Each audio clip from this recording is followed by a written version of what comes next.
The Blind Tony Story, Book 3, Chapter 3. As I was developing mentally, I was also growing up physically, and I was acquiring the need to be the best at everything I did. In fact, I was learning to, subconsciously of course, to validate my existence through achievement. My self-worth was directly linked to my performance. If I performed well, then my self-esteem rose accordingly.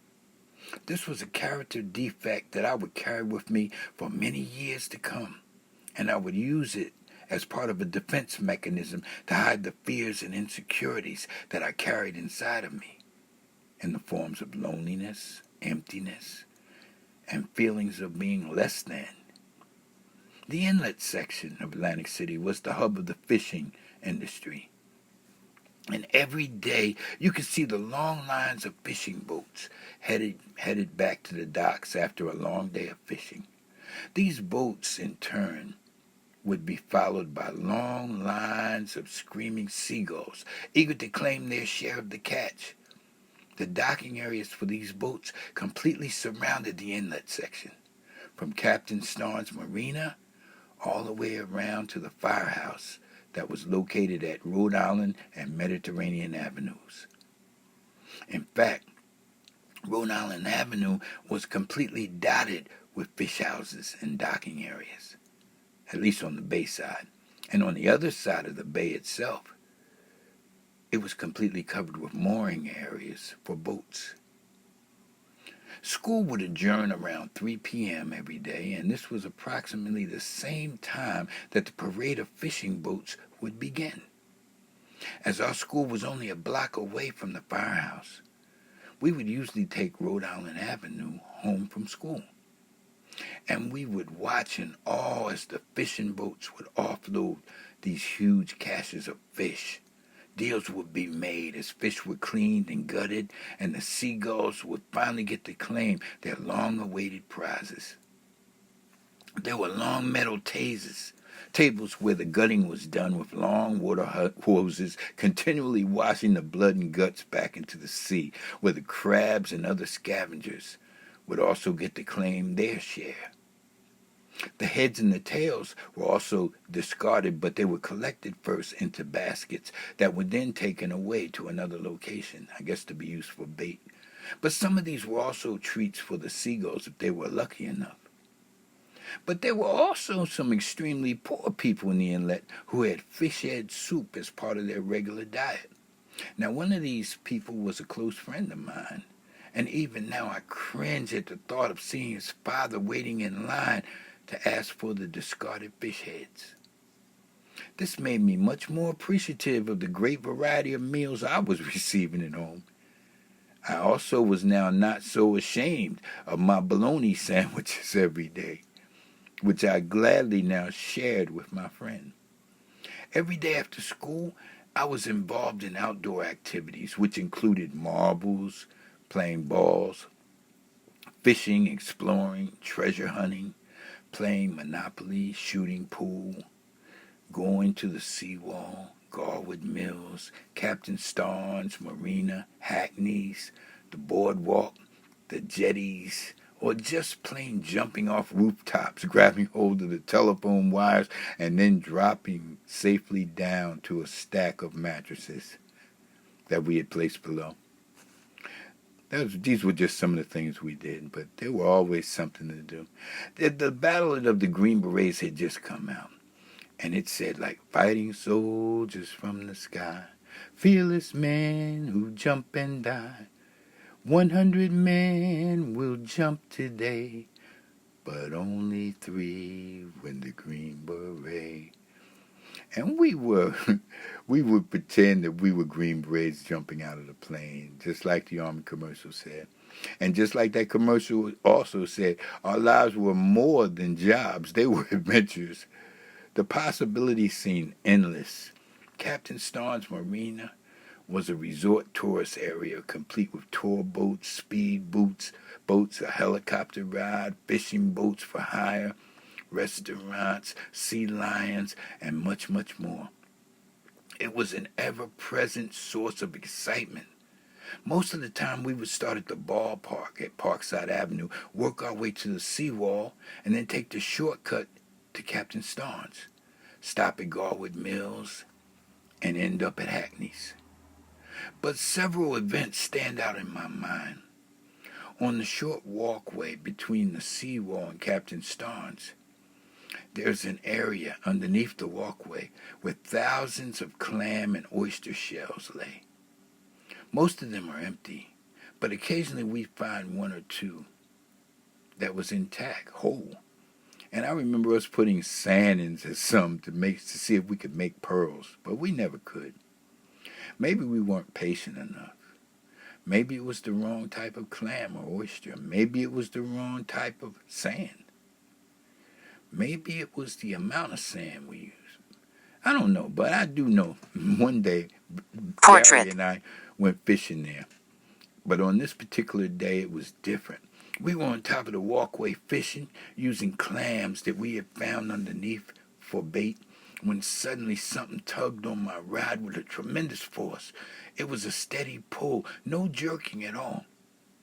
And I thought that the rod was going to break. At first I thought I might be caught on a seaweed or a log or something. But the steady, continuous pull was going against the current. Whatever it was definitely alive and enormous. I didn't know whether to release the fishing pole and let it be pulled into the water or whether to keep holding on to it until it snapped. Suddenly, the decision was made for me. The line snapped, and at that very same instant, a huge black creature slowly rolled away, surfacing part of its body at the same time as it pulled away. I never knew what it was, but I never forgot its awesome power, or the ease and nonchalance which it regarded my fishing pole with and hook with. This incident definitely let me know that there are some things in the sea that are awesomely powerful. They are much bigger and stronger and much more unpredictable than anything I could ever imagine. Sea monsters. It could have been a baby whale or a sea lion or even something out of a Jules Verne novel. I don't know. But I do know that I will always have a deep abiding respect for and fear of the sea. I also remember when the yo-yos came out, and they were the latest craze, and Duncan introduced a whole line of them that was remarkable. There was the Whistler, the Sleeper, the Butterfly, the one with lights, and many, many more. They were widely advertised on TV, and everybody wanted one. However, none of us could afford one, so we all decided to go to Garwood Mills to steal one. There were 4 of us who entered the store, all separately, surreptitiously, and seemingly unnoticed. And everybody got one, except me. I got caught. Everybody else got away. I have never been a good sneak thief. Fortunately for me, that's true. I was apprehended by a man named Levi who lived around the corner from us, and he knew my parents. He was a police detective who was moonlighting as a security guard at Garwood Mills. He made me put the yo-yo back, and then he called my mother. But other than that, nothing happened. I don't think Mom ever told Dad about it, but from that day on, she looked at me differently. I have always been reluctant to try to shoplift anything as a result of that experience for my whole life. Time had passed, and we weren't as poor as we used to be. But I can still remember Christmas time as being a sad time. A time when I was reluctant to go outside and play because I was ashamed that I didn't get any new toys. So I would stay inside and cry in my room after the initial opening of the gifts, which usually consisted of socks and underwear, with maybe a cat pistol thrown in for good measure. Maybe I was selfish. Maybe I was spoiled. Maybe I was inconsiderate. I guess Mom and Dad did the best that they could with 4 kids. I don't know. But I do know that I grew up hating Christmas There were other kids in the neighborhood who also didn't get any new toys. So we would all get together and break up all the new toys as soon as possible so we could get back to living our lives in a normal way. We were sick. And then March 1963 came and everything changed. March 1963 changed life forever in the inlet. A hurricane came. I don't remember what its name was, but it was a big one. We lived in a very low-lying area, surrounded on three sides by water. The waters had been rising daily. Waves were crashing over the bulkheads as well as the boardwalk. Everything was shut down, and the tides would rise twice a day, and you could see the water turn the corner at New Hampshire Avenue by Garwood Mills and come rushing down the block, rushing to meet the waters coming up from the bay at Rhode Island Avenue. Water was also approaching from the seawall. Water was also falling down from above. The first couple of days we weathered the storm. But on March 3rd, Dad decided that we should evacuate and go downtown to Aunt Janie's house in the village. He started making shuttle trips to move things to her house. But the waters rose so fast and so high that he couldn't make it back. We were separated from him. I watched the water turn the corner, race down the block, and then jump the curb. And after it jumped the curb,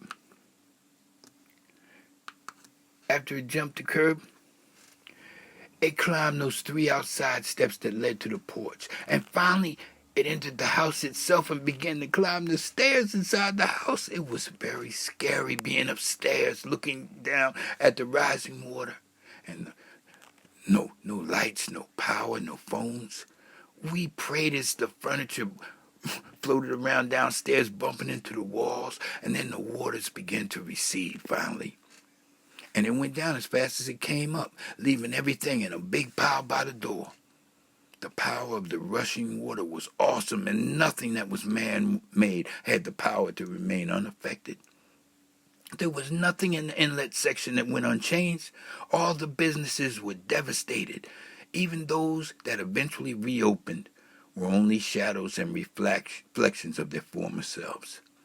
All the fishing boats and shops along Rhode Island Avenue were devastated. And gradually, they just became empty shells and new playgrounds for future adventures for us.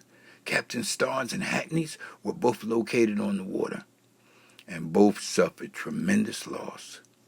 Whole sections of the boardwalk just disappeared into the sea. Garwood Mills was ruined. Every house bore the high water mark, outside and inside. Most of the houses developed a mildew stench, and the sheetrock walls would crumble at your touch. The white people moved out, and the black people took over completely in the inlet, at least temporarily. For the groundwork was now set for the gaming developers to begin their conquest of territory for the new gambling empire. Real estate values plummeted, and many properties had to be razed anyway. Many others were simply left abandoned. But a lot of people had nowhere else to go. Pressure makes diamonds, but it also busts pipes. My family stayed, and so did a lot of others. A whole new wonderland suddenly appeared out of the ruins that were ripe for exploration.